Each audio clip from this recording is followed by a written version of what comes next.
to Vegas Live with Ninon, and we've had some fabulous interviews today, absolutely amazing. I believe they're all keeping me on my toes, that's for sure. And now I have Nicoleta Pop, and actually she's a writer, so we're going to calm down a little bit and get into writing.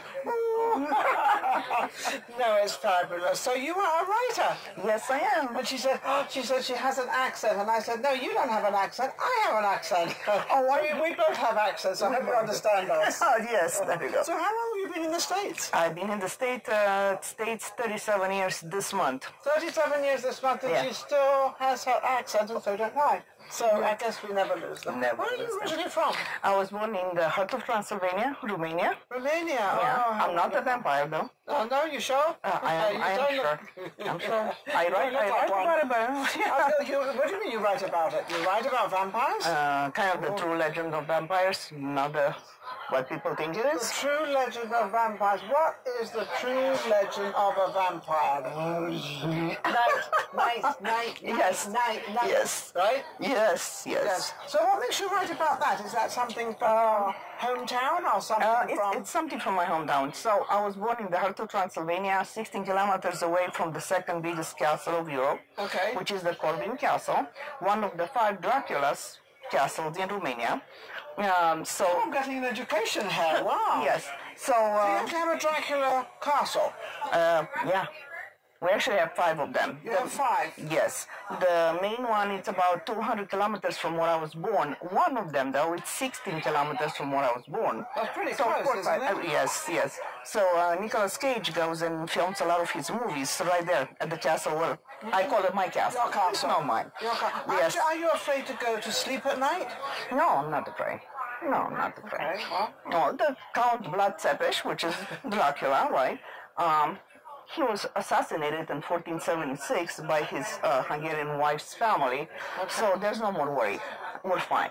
You're fine. We're fine. What about the little sort of hoodoo things around the town? Anything like that? Any sort of, things you have to, that attach themselves to the town? Yeah, I think that it's always going to be the mystery attached to it. Okay. Yeah, and we still have the dungeons in the castle, and we have the bridge over... that will open and close. You said the dungeons? There is a lot of dungeons. We all know what a dungeon is. If you don't know what a dungeon is, it's something very far down, very, very dark, and that's where it's like a little cubicle all on your own, except there's nothing in there, and it's mysterious, and it's underground. It's underground, and it's cold, and it's not nice. Yes. But what I actually write about, and my inspiration for writing starts from 2 purposes in my life. One is... the unbelievable love that I have received from my grandfather, and that was in Romania. Unbelievable love that I've received from my grandfather. Since he passed away? Since he passed away. So he passed his love on down to you, or he's still attached to you? He is, I believe he's attached to me. He's attached to you? Yes, I believe I can feel his touch. Do you talk to him a lot? Yes, I do. Okay. Yes. Does he answer you? Yes, he does. And does he protect you? Yes, he does. He's a good grandfather, isn't he? He is a good grandfather. He would never even kiss my face, afraid that he would scratch me with his beard. Okay. So he would actually... Turn his take a shave. Okay, then you can kiss me. I'm serious. He would take my feet, and he would kiss my feet at night. And cover me up, yes. I was his princess. So you have the most beautiful feelings about... Yes. He did this when he was alive? Yes. When you were a little girl? I was a little girl, yes. Oh, what beautiful memories. Yeah. So I went back, and actually this is part of... So this book is partially fiction, but it actually is 70% real. But I wrote it as fiction. It's slices and pieces of my heart, my life. So what's your life been like? But do you want to write about it? What do you think is so different about your life than anybody else's life from Romania? Okay. Well, I came here right before I turned 15. In May of 1981, I had 16 books published in Bucharest, and I was very young, so I was very well recognized. How old were you? 14. 14. You already had 16 Correct. books? Yes. And my mother was a writer as well. Oh, okay. Yeah. She was a Latin, French, and Romanian literature professor and a writer, so very well known. And I think I got that from her. And how many languages do you speak? 2.5. 2.5. I don't know what the half is, but we can guess. 2.5. My father does 5 languages. My mother speaks and writes 8 languages. 8 languages? I'm nowhere close to that. Yeah. Wow. Yeah. Wow, that's amazing. Yeah. So I was a straight-A student. I was the pride of my grandparents' eye in Romania. I came here. My father was previously here in the 70s. I came here with my mother. I'm the oldest of four. My mother, my brother, and my sister.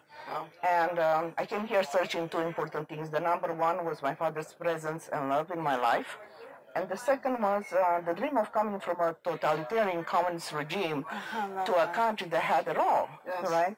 Because you didn't have much of a country. Correct. We were under the communist regime at that time. You had a tremendous amount of orphaned children.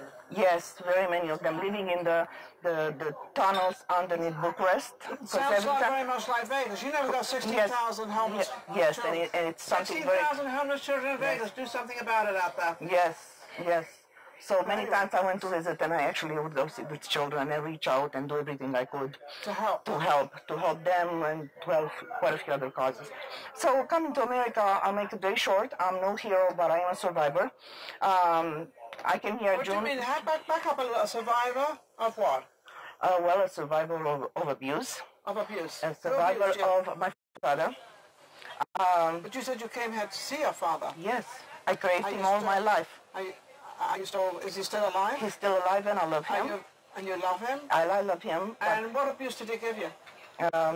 Well, being a 14, almost 15-year-old teenager coming to a country that you know nothing about, within 2 months I was on my own on the streets of Portland, Oregon, got myself a full-time job and went across town by bus and continued my education. Wow. And that was due to my father. Yeah. Because he was abusing you when you came He was emotionally abusive, mentally abusive, and physically abusive. All three? Yeah. And I still love him. So you're a survivor? I am a survivor. I don't know. That's the biggest gift I have received from my father. It's actually part of the dedication of my book. So you are taking on what he did to you as of being able to write.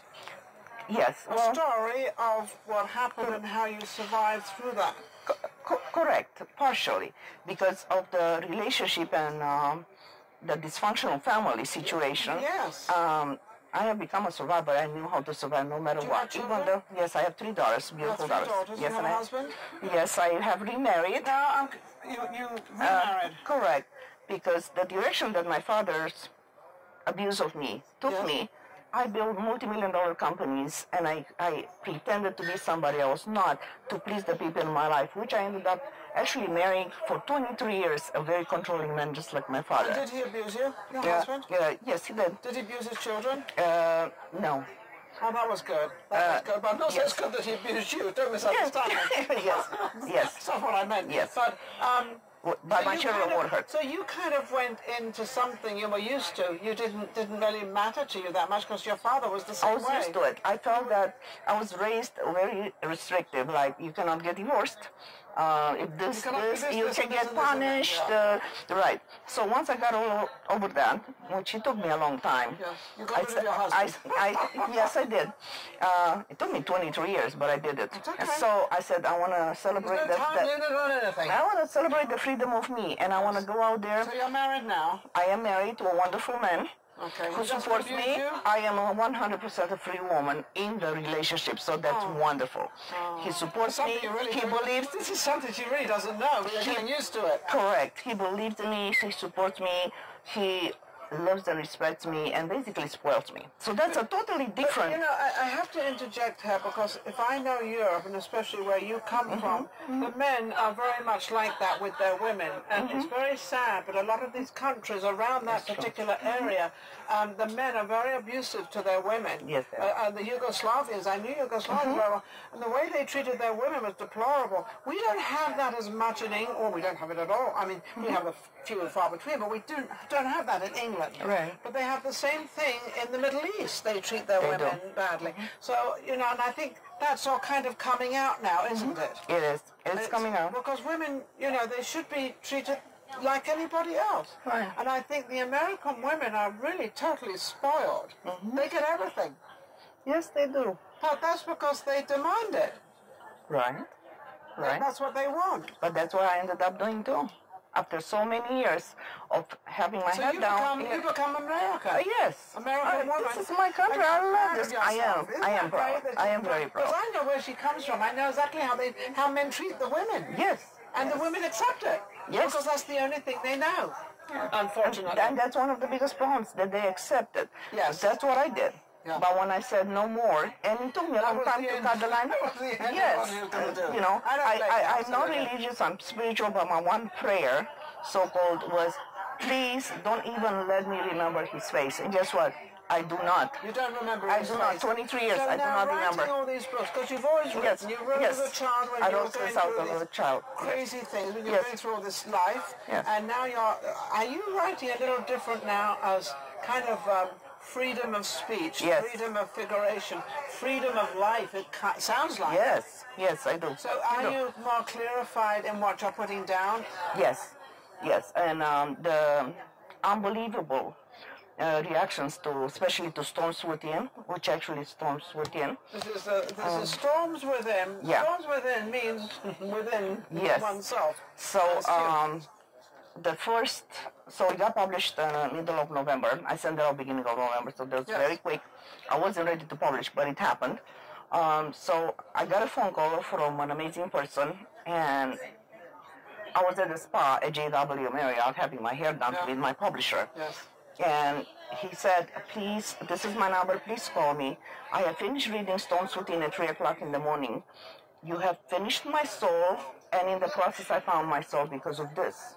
Oh, how beautiful. Yes. And so I walked out into the garage and cried. I cried. Got in my car, got on hands-free, and I called him. And I live in Desert Shores in Summerlin, so I couldn't even make it home. I stopped by a lake, and I just kept talking. He said, you don't understand. I have everything.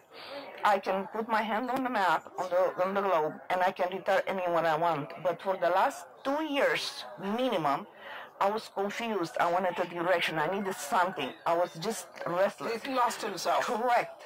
And he said, reading that, he found himself. He said, I found my new direction and I found my soul again because of you. He said, you're forever going to be my sister. So that was the first reaction to this book once it got published. How beautiful. Yeah. And of course, a lot more at Barnes & Noble's signing. I had some unbelievable experiences because my belief is always... Do you write a lot about your experiences and what you've happened, and then kind of elaborate on them and kind of, you know... And allow fantasy and dreams to come in. And then you bring in the fantasy side of it, and you bring in... So you've got the real, the fantasy and the real coming in together, which kind of makes it a little bit more interesting, and that's why she's so excited about her writing. You're so happy and everything. Yes, I am. How can anybody reach you? www.nicoletapop.com. They can go on Amazon. They can go at Barnes & Noble's.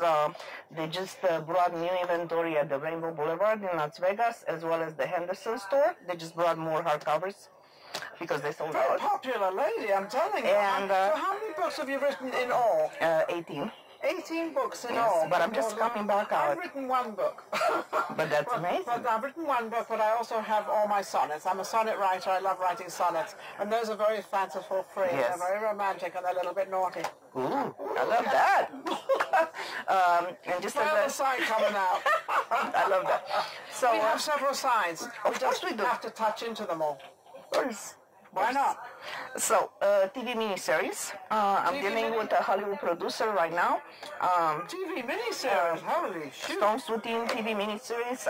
I think it's very realistic. It's going to be a time project, but it started.